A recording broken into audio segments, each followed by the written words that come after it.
Ibihe byiza mwese nongeye kubasuza mwe mukomeje gukurikirana Ndizi Note, urubuga rubanyurizaho amasomo agiye atandukanye avuga ku muziki. Turi ahangaha kugira ngo twigishanye ku bigendanye n'umuziki, haba ku gucuranga ndetse no kuririmba.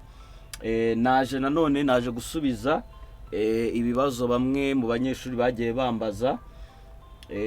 Hari umwe mu bakurikirana Ndizi Note bo mu Burundi amajije ngo umukobwa afise ijwi rimeze nk'iry'umugabo ashobora gute kuririmba soprano neza.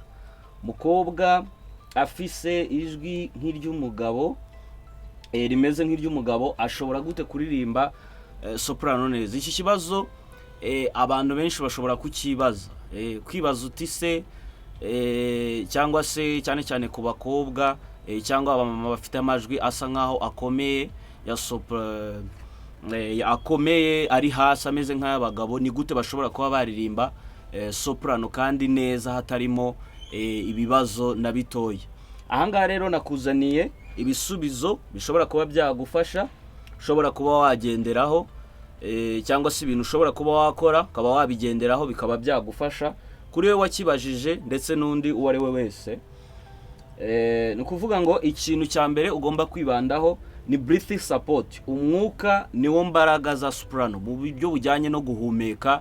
Ni ikintu ugomba kwitaho cyane. Nkunda kubivuga cyane ko guhumeka ni urufunguzo rwiza ushobora gukoreraho.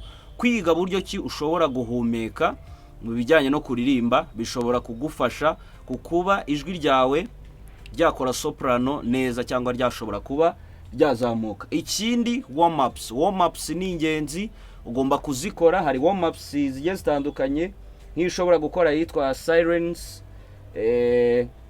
hari indi yitwa lip trill nayivuzeho. Iyo ngiyo nayo ni ingenzi cyane. Lip trill ahubwo ugerageje kuyikora buri munsi yagufasha cyane. Niba utarayibonye lip trill urareba muri video nabanje gushyiraho, urareba lip trill icyo ari cyo kugira ngo ugikurikirane. Ikindi undi mwitozo wa gatatu ushobora kugenderaho ni umwitozo wa scale light cyangwa se umwitozo wa scales. Umwitozo wa scales nawo urafasha cyane muri uru rugendo rwo kuba wabasha kuririmba soprano. Navuze wa mbere bijyanye no guhumeka breathing support, mvuga no wa kabiri vocal warm ups, sirens, lip trill na scales. Lip trill ni ingenzi cyane kuyitaho. Hanyuma umwitozo wa gatatu ugomba kwitaho ni umwitozo wo gukorera kuri chest register cyangwa chest voice ndetse na head voice. Chest register ni ijwi riherereye mu gatuza ndetse n'ijwi riherereye mu mutwe. Ni amajwi ugomba kwitaho cyane. Ikindi gutuza n'uburyo bwo kubasha kumva buryo ki ijwi urisohora kandi ukarisohora gake gake, nturisohore uhutiraho.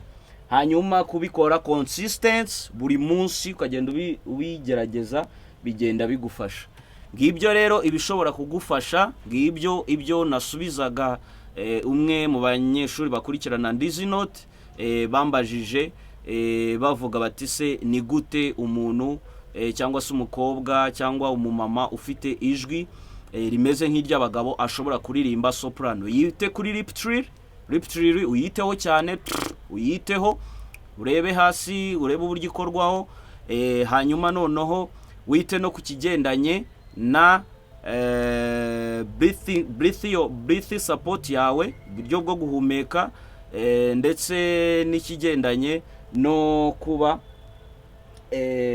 uri kubasha gukoresha chest voice, ijwi ryo mu gatuza ndetse n'ijwi ryo mu mutwe. Mukomeze kugira ibihe byiza. Wifuza kuba umunyeshuri wa Ndizi Note ushobora kunyandikira kuri nomero uri kubona muri description, nkagushyira muri VIP class. Kwiga ni 20,000 byonyine ku kwezi. Mukomeze kugira ibihe byiza.